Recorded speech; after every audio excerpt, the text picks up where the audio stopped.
Metal Gear Solid 1. Video games don't get much better than this, and if you're like me, you've beaten this game about 50 times. But the experience is always over so quick. So the next logical step is obviously to find a way to make the game last seemingly forever. And what better way to do that than to bring Solid Snake closer to his namesake? Can we beat Metal Gear Solid 1 without walking or running? Only one way to find out. Let's lay down some rules. We're going to be playing on normal difficulty, and at no point in the entire run are we allowed to take a single step on foot. If at any time we do accidentally take a step, we must reset whatever section of the game we're on, or let whatever boss we're fighting at the time kill us and try again. Of course, if Snake walks or runs during a cutscene, we can't stop that, so we'll let that slide. You've probably guessed it already, but this means pretty much all we can do to make progress is crawl. I hope Snake's comfortable because he's going to be doing this a lot. At the very start I knew there was a ration in the water. These are the game's healing items, but I assumed we wouldn't be allowed to crawl through the water, but to my surprise, we can.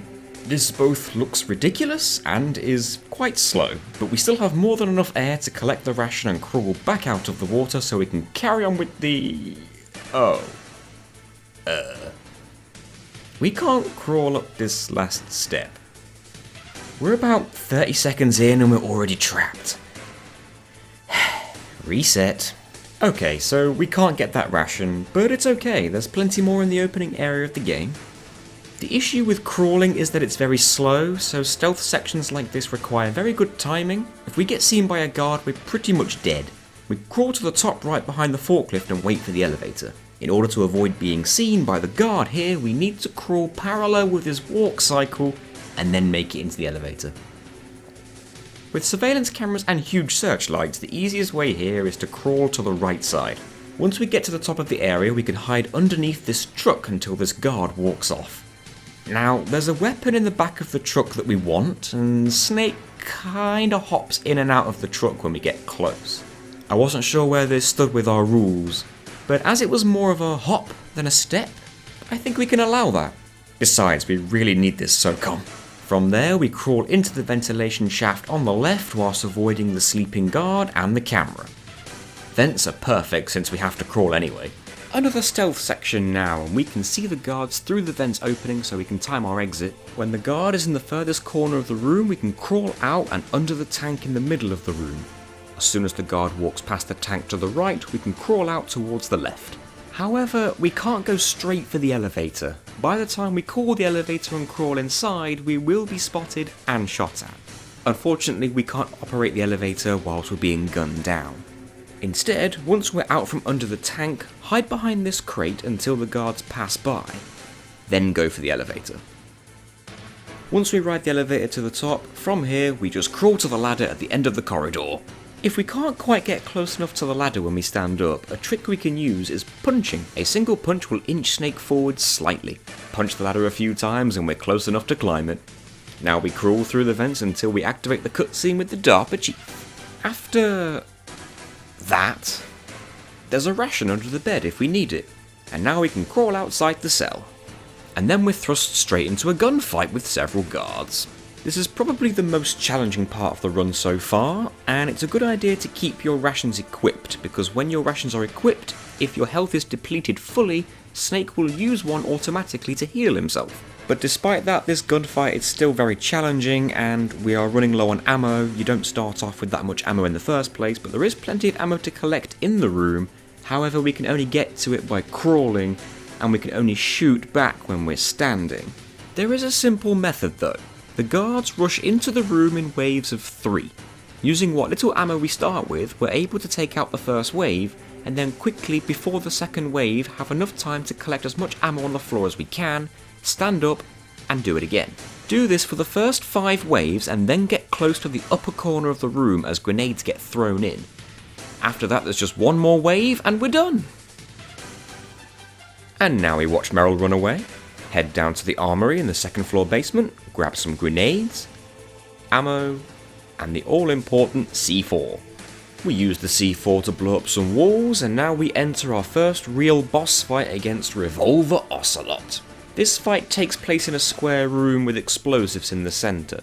He can fire 6 bullets before he needs to reload, and he can even ricochet his bullets off the walls. If we shoot him whilst he's reloading, he runs to another corner of the room, forcing us to slowly crawl into a better position, and giving him time to reload and shoot at us. After several failed attempts, I found a strategy. If we shoot him whilst he's reloading, he runs away, but if we shoot at him whilst there's still ammo in his chamber, he continues to fire at us. Taking advantage of the immunity frames, we're able to get more than one shot on him before he moves. We can even wait for him to reload before we continue to shoot him, just to make sure he doesn't run away. As long as our rations hold out, we can beat him this way. As for the ricocheting bullets, well, I did this weird circular crawl and ended up dodging them somehow. I think we were just lucky. Moving on. Ocelot loses a hand, Snake loses a President Baker, and we head back to the elevator. Only now, the armory is full of patrolling guards. Getting to the elevator isn't too hard though, we just need to stay hidden to ensure we have enough time to call the elevator and get in without being seen.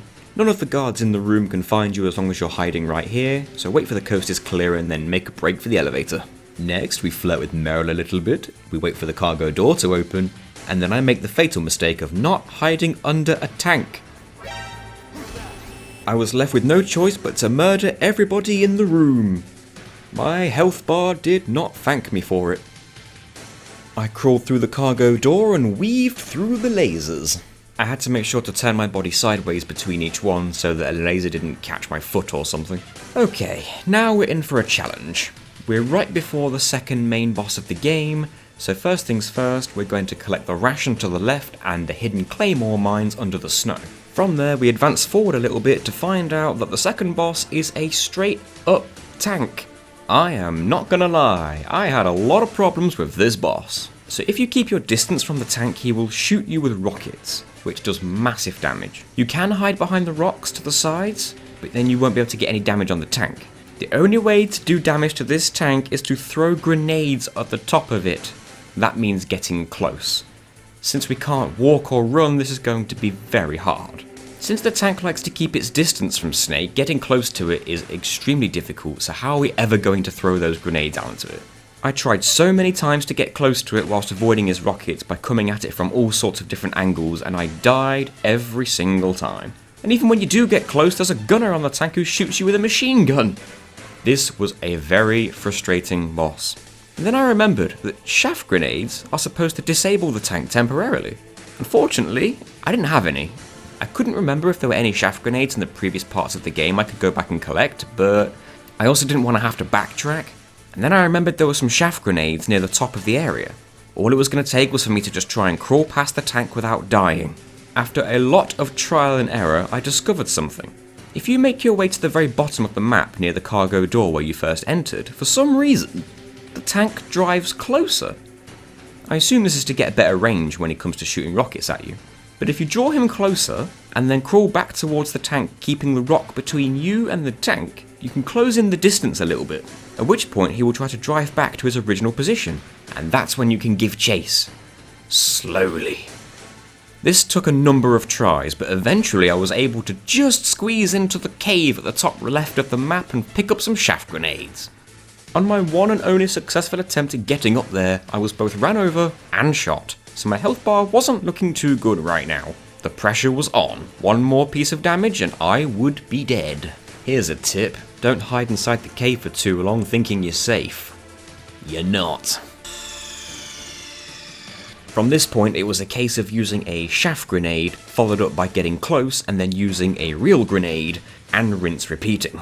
I have no idea how I managed to avoid the damage from the machine gun here, but I am definitely not complaining as it allowed me to get a grenade on him. 2 shaft grenades and 2 perfectly placed regular grenades are all it takes to bring this tank down for good. Finally, hallelujah, that took a lot longer than I care to admit. Swiftly moving on to the next stealth section. There are a couple of guards in this room, one on the ground floor, one on the upper floor. It's easy enough to avoid the one on the ground floor, just make sure you crawl between these 2 nukes here so he completely misses you. I'm going to pick up these shaft grenades up here as well, you never know. And then I'm just going to head up these stairs. You can't crawl up the bottom step. You can crawl on the stairs themselves, I know that. You just can't crawl over the bottom step. So I was forced to stand up and use the single punch tactic to inch myself forward so I could get past the first step, and then I can crawl from there. In order to avoid the second guard at the top floor, I just stayed halfway up the stairs and waited for him to move away. I called the elevator, hid round the corner so the guard would walk past me, and then I was able to get in the elevator no problem. To the first floor basement. There's a couple of items we want to get on this floor, so we're going to crawl down here and get seen straight away. Take two. So we're going to crawl through this door, head to the right, collect these stun grenades, then we'll just hide against this wall so we don't get seen, and we get seen. Take three. Okay, so I know my mistake there. This time I will hide against this wall instead and just wait for the guard to walk away and come on! Take four. Okay, this time I hid behind this box, and even though my top of my head is totally exposed, this actually worked. Then we head to the office room next door so we can get our Nikita missile launcher and some rockets. Now we just need to get back to the elevator so we can go down to the... Take five, we crawl through, get the missile launcher and get the heck out of there. Done. Okay, down a floor now, and this floor is full of toxic gas. The floor is also electrified. We have to use the Nikita missile launcher to guide a missile remotely all the way through the corridor to destroy the control panel at the end to cut the electricity off so we can walk across the floor. This is about the only part of the game we play 100% intentionally since there's no walking involved at all. So we crawl towards the automatic door, let it open, stand up, fire a Nikita missile through and... Oh, come on! Not enough? I'm done. We'll come back to this later. So eventually I get the missile guided through and I destroy the control panel and I deactivate the electrified floor, and now I can start to crawl my way through the corridor because there's a few items we need here. There's a new weapon we can collect in here, the FAMAS. In the other room there's also a security camera that's guarding a gas mask. And make our way out towards our next boss fight. We just have to crawl through some corpses first. No big. Okay, are you guys ready for the most annoying boss fight in the game so far? Because I wasn't. The ninja has a lot of attack patterns. He changes attack patterns depending on how much health he has. First of all, it's worth noting that you have to do this fight with melee only. If you bring out a weapon, he will make you pay for it. You can get a 3-hit combo on him before he decides to move away. The problem is, we can't approach him since we can't walk or run. We have to wait for him to walk towards us and then time it right to get some punches and kicks off. Annoyingly, sometimes he does this weird flippy kick move, and unless you have perfect timing, you can't punch him before he hits you. It is possible, it's just really hard. I only managed to pull this off a couple of times. Every other time he would hit me with it. The most horrible thing about this boss is that he moves around all over the place and I can't give chase. I could crawl after him, but he has this super annoying move where he jumps right above you and stomps on your face. This does ridiculous damage. I had to avoid this whenever possible. I weathered the early storm and just got my melee hits in as he approached me. This was enough to change his attack pattern to the next phase. This is where things got a bit overwhelming. You wouldn't believe the ridiculous things I was trying to do just to survive. I even tried to crawl under a desk at one point. It didn't work. At this point, there was only really one thing I could do. That was just to get better at timing my melee attacks. That is until I remembered I still had some shaft grenades, and they work. That's what you get for having an exoskeleton suit. The shaft grenade will cause him to stop in his tracks, and he'll stay in the same spot for a few seconds. You only have an opportunity to get 3 melee attacks before he leaves the area, even though the shaft grenade is still active. This basically means that no matter what you do, you cannot get more than 3 hits in a single combo at any one time. But even after using the shaft grenade, there's no guarantee he'll be next to you, so you have to quickly crawl into position to get those 3 hits off him before the shaft grenade wears off. To put it in perspective right here, I only just made it in time. There also happens to be a ration and some spare shaft grenades in the bottom left corner of the room should you need it. Despite this though, my rations were simply not holding out. This was definitely the most challenging boss fight of the game so far. I needed another tactic. At first I thought positioning myself into a corner was perfect as he'd only be able to attack me from one side, but then he just spammed his weird flippy kick move, and I wasn't going to survive that for long. But then I actually did find the perfect position, right here. The good thing about this spot is that you can only attack me from left and right, and not up or down. But because there's still two directions to attack me from, he still tries to jump over me and attack me from the opposite side now and then. I can just swivel on the spot and perfectly time my melee attacks to hit him when he comes in. I'd had enough practice at this point, and I made sure to keep my rations equipped whenever he decided to stomp on me from above. Combining this with good use of shaft grenades, I was finally able to get him past his second phase. His third phase just sees him sprinting at you with his camouflage suit turned on, but as long as you have eyes, you can still clearly see his silhouette running at you, so just punch him when he gets close. This was probably the easiest part of the fight. We're down to the final phase now, although this part's easily the trolliest part so far. This time he slowly approaches you in plain sight. Only this is just to sucker you in, because as soon as you throw a punch he warps to the other side of you. If he's given enough time he'll hit you with a punch of his own, and his punches hurt a lot more than ours. Now normally this wouldn't be an issue, but since we can't run around him or dodge in any meaningful way, we kinda just have to keep on a swivel and make sure to time our punches right. If at any point we go for a multiple punch combo and he warps to the other side of us, we likely won't have enough time to turn around and stop him from hitting us. This means that we need to know when he's going to warp and when he's not going to warp. This means a lot of trial and error. There did seem to be a pattern. Sometimes he would warp once, sometimes he would warp twice, which meant that on the third time you could get a 3-hit combo on him. I usually tried to play it safe and just went for single punches every time though. You can even still use shaft grenades to get a free 3-hit combo on. It was slow, but it got the job done and it was safe. My heart was in my throat when I finally landed the final punch. This boss must have killed me 50 times.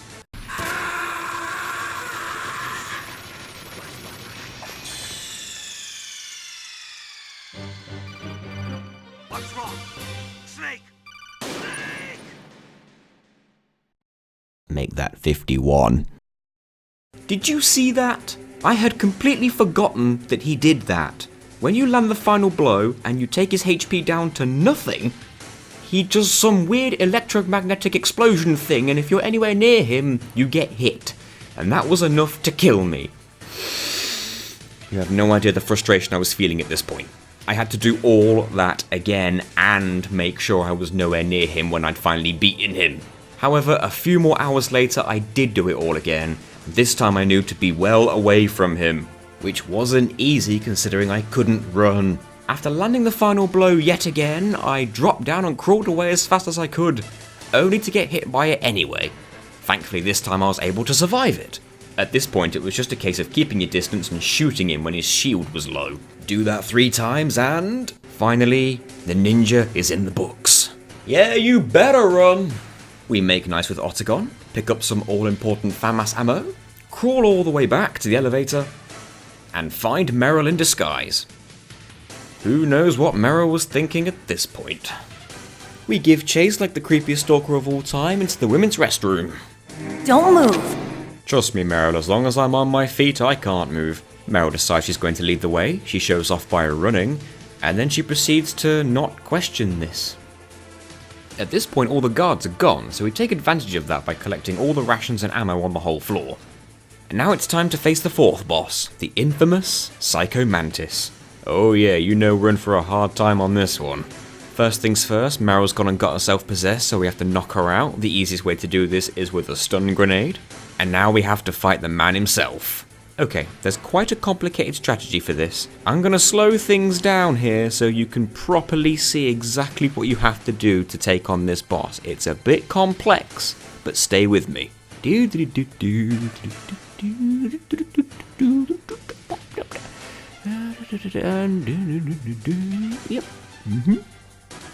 Yeah. Okay, did you catch all that?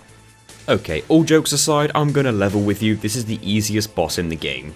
I'm not kidding, it is. The gimmick of this boss is that he reads your mind, which means you can't hit him as he knows exactly what you're going to do and he avoids it. But in a 4th wall breaking moment, you can just change your controller from port 1 and assign it to port 2, and he can no longer read your mind.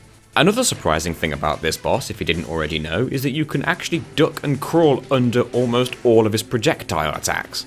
Combine this with the fact that Psycho Mantis can't read your mind anymore, this boss is a joke. It literally became a routine of ducking, standing, shooting, ducking, standing, shooting. Halfway through he has himself a little bit of a crisis and then he revives Merrill again to do his dirty work. One more stun grenade and the routine continued. Although I will admit, the closer we got to the end of the fight, he did start using these projectile attacks that you couldn't avoid even when you are crouching. The easiest way to avoid these is just to quickly shoot him before he has a chance to throw them.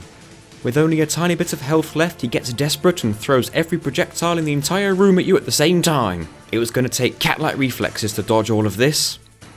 Or just crouching. What else can I say? This boss was a little anticlimactic in the end. But you know what? I'm not going to complain. After the hell I've been through with that ninja boss fight and that tank, I was happy to have an easy win. I'll take this. If you think this was cheap, you can let me know in the comments, but I will take whatever I can get. After that, we move on swiftly, we pick up all the ammo in the room, and there's even some more ammo and a ration hiding at the side of these stairs. We make sure to grab that. And in the next area, would you believe, I'm attacked by a pack of dogs. Turns out my crawling speed isn't enough to outpace them, who knew? This is the point of the video where everybody watching turns on me.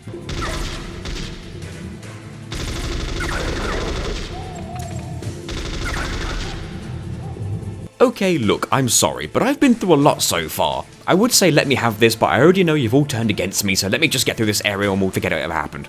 Next up, we come to a small minefield. Meryl thinks she's super clever. And Snake just does not care. Meryl, you probably don't want to stand there. Try doing what I do and crawl. Oh, well, maybe next time. Do you guys remember this part? The part where the game makes you tediously backtrack all the way to the armory just so you can get a sniper rifle? The very thing you need to fight back against Sniper Wolf. If you thought this was tedious on foot, try doing it when you can only crawl. I could have just ran all the way back there and then ran all the way back here and then just edited it out and you guys would never have known, but that would be dishonest. So no, I did the entire backtrack crawling. This means I had to go back through the area with the dogs, all the way back to the original building, down the elevator and all that, and then make the trip all the way back to where Meryl was shot, all the whilst literally less than half the speed as usual. I think this challenge is starting to get to my head. And yes, I killed more dogs, I'm sorry. I know there's a method with the cardboard box that allows you to get past the dogs without them attacking you, but it's kind of taking steps when you've got the box on your head, so I didn't really want to do that. From here, this boss fight plays out largely the way it would always do, because Snake always assumes a crawl position when he uses the sniper rifle anyway, so it's kind of hard to mess this one up, as far as our challenge is concerned. So just sniper the normal way and move on! We crawl on down the long corridor, pick up some more ammo and some rations, then get ambushed by Sniper Wolf, get knocked out, and then get tortured by Revolver Ocelot. Oh, and then locked up. After being locked up for a while, you can get Otacon to come to your rescue. And by rescue, I mean provide us with ketchup. Thanks a lot, Otacon. There are a couple of ways to escape, but my favourite one's always been to pretend you were dead, by using the ketchup as fake blood. As soon as the guard sees you, he opens the door to inspect, and then that's normally where you'd make a break for the door, but I can't do that since I can't run, but I accidentally took a step, so I had to let him kill me. He took his sweet time doing so. So it turns out this is a little bit more awkward than I thought. Since we can't walk or run, getting out of the door is a bit challenging since crawling is our only option and he can just keep shooting at us. We don't have any of our own weapons at this point either since they were confiscated. One time I tried to punch and kick and knock him out, but he just got back outside and closed the door on me. After a couple more tries, I was finally able to knock him out and crawl to freedom. I recollect my inventory, throw away the bomb that Ocelot stashed in there, and make my way all the way back to the communication tower. Apparently they had time to install some sentry guns to this corridor since we were last here. We're inside the communication tower now, and I'm sorry to say, but this is the part I have been dreading. At the very beginning, you get detected by a camera and you've got no choice. Suddenly, guards chase you up the tower. The usual method for this would be to get the FAMAS out and just run and gun through everybody and sprint to the top of the tower as fast as you can. However, for obvious reasons, that option is no good. There are easily 30, 40, maybe even 50 flights of stairs, and we have to crawl up every single flight whilst being chased down by armed guards. If this sounds impossible, it's because it might be. I tried this so many times. I tried to crawl, stand up, shoot, crawl, rinse, repeat, but unfortunately the number of guards is infinite. Even if I could pull this off before losing all my health, I would run out of ammo for every gun I have. It's at that point I decided to look into how many flights of stairs I was actually able to climb whilst crawling, and I wasn't even getting halfway. Things were looking bleak. We needed another strategy if we were going to pull this one off. It's at this point I had an idea. Do you remember those claymore mines we picked up before the tank boss? We were going to use these to litter the entire corridor that the guards spawn from. I was hoping this would buy us enough time to at least get a decent head start. To begin with, it looked like this was actually working. The claymore mines were holding back the waves of guards. I definitely got a lot further than I ever had. The only issue is, you can only place 6 claymore mines at any one time. Unfortunately, no matter how far I got, it seems like all was for naught. It turns out there are guards waiting at the top of the stairs for us. There's no way I have enough ammunition in all of my guns and enough health to survive this onslaught and crawl all the way to the top of the tower. Even with all my claymore mines, all my stun grenades, all the ammo in my FAMAS and SOCOM, and all the rations I could hold at the time, I still couldn't get to the top of the tower before dying. I even consulted Metal Gear Solid 1 speedrunners on the Metal Gear Solid 1 speedrun Discord server. I told them exactly what I was trying to achieve, they gave me all the hints and tips they could possibly provide me. They were discussing glitches like increasing your maximum ammo capacity for your guns, or the possibility to have increased amounts of claymore mines. And I even tried a few of these glitches out. The glitch requires some specific movements with the sniper rifle and some grenades. The issue is the glitch is cancelled once the cutscene with the security camera is activated. So unless you can perform the glitch super fast after the security camera detects you and before the guards kill you, this is a no-go. Also, I felt like glitching was cheating anyway. Long story short, we're not getting past this. It pains me to admit this, but I'm afraid this is the end of the run. I can't see any possible way to get past this. Thank you all so much for watching. This has easily taken the longest of any video I've ever made. But once you see the end result all come together, it's 100% worth it. I want to say a big thank you to all of our members. They're the ones that keep me motivated to make videos like this. They are Neon Striver, Rooks Ruken, Spectrum Z, Gelp, Martin Lewis, Dolgano, Baker Street Gaming, Evolve Pixel, Foxy Roxy, Donny Vantino, Sarah Richardson, Swifty Smithy, The Dunk, and Sparkle and Pop. Thank you all so very much. And if you enjoyed this video, then why not leave a like and maybe subscribe, or why not check out the first challenge video I made on Streets of Rage 2? It's much shorter than this one, I promise.